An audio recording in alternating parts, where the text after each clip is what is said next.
Today, here on Lights and Buttons, we're going to be talking about a relatively cheap 27-inch display for your computer made by LG. My wife is currently fully remote, and now we're setting up her office, and we decided to pick up not one, but two of these displays for her work laptop.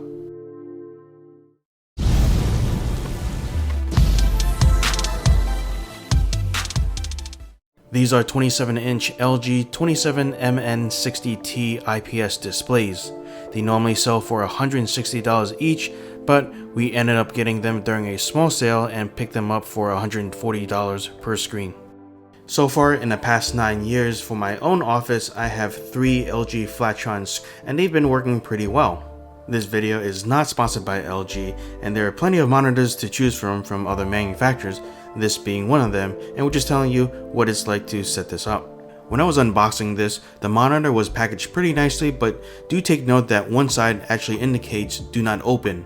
It comes with a monitor stand, HDMI cable, and power cord. Surprisingly, this also does come with a CD, although there's no case, it's just loosely packed, but you won't need that for the monitor. The instructions are available online. You can find it by searching for the model number on LG's site and then heading to the support area. The screen has a nice minimalist design, and the only control is located at the bottom of the screen, which is a small joystick. They're going for a simplistic look, but I do wish that they had an LED to indicate whether the screen is on standby or completely off. Without it, it just leaves me guessing. The edges are nice and thin. Not only does this allow the display to look bigger, but you can also pair them up side by side if you have a multi-monitor setup and minimize the gap between the screens. The thin bezels look nice, but be careful when you're handling the monitor because you don't want to accidentally press on the screen itself. We're planning to use a dual monitor stand that clamps to the desk, so we won't be using the stands that come in the box. Over on the back, there's a protective plastic piece that goes over the LG logo that you can peel off. Underneath that, you can see the screw holes for the VESA mount, and the product label is also there. The included stands will attach to that rectangular metal piece at the bottom, but I wish the out-of-the-box monitor stand was a VESA mount instead of its own proprietary connection. I also wish that they put the product label over to the side so that whatever stand that you attach it to, that mount won't be blocking the label if you need to refer to it later. Minor stuff though. I'd say the biggest thing is that if you have the monitors face the middle of the room where someone can see the back of it, you can't really remove that metal piece that juts out from the bottom if you're using a VESA mount. That's a little bit of an eyesore, but again, not a showstopper.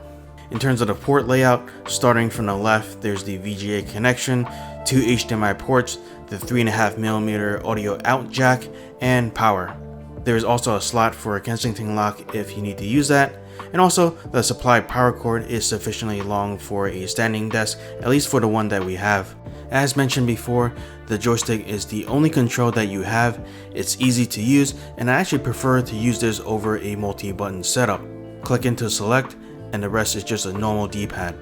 The only thing we really had to change in the menus was the brightness settings because it was a little bit too bright at night.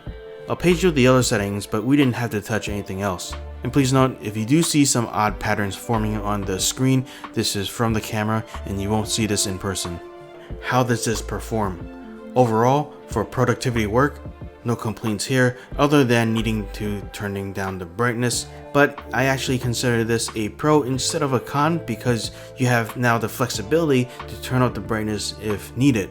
Speaking of bright lights, with the current setting for lowered brightness, I wanted to see how the screen will perform in the mid-afternoon sunlight.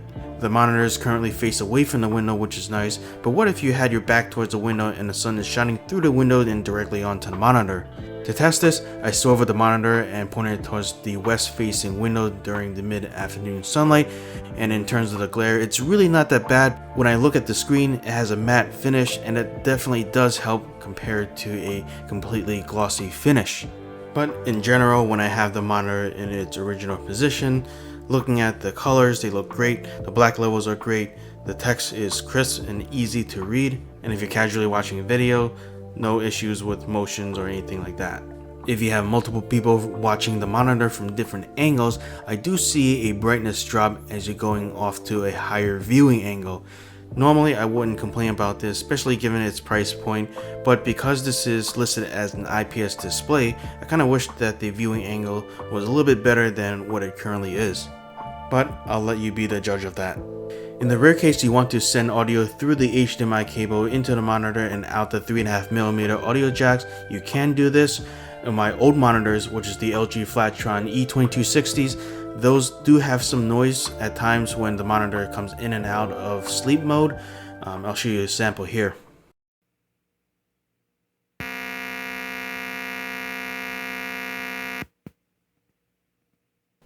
But with this LG monitor, I don't hear any noises when going to the standby state or coming out of it, even if I also turn up the volume to the max on the on-screen display. Overall, I think these are great monitors, especially given their price point. I think it is an excellent buy. For the price, you get a thin bezel that goes around the screen. So whether you're running a single monitor setup or in this case, a multi-monitor setup, I think it will look great. And for multi-monitor setups, you minimize the division between the screens with the thin bezels. The text is crisp.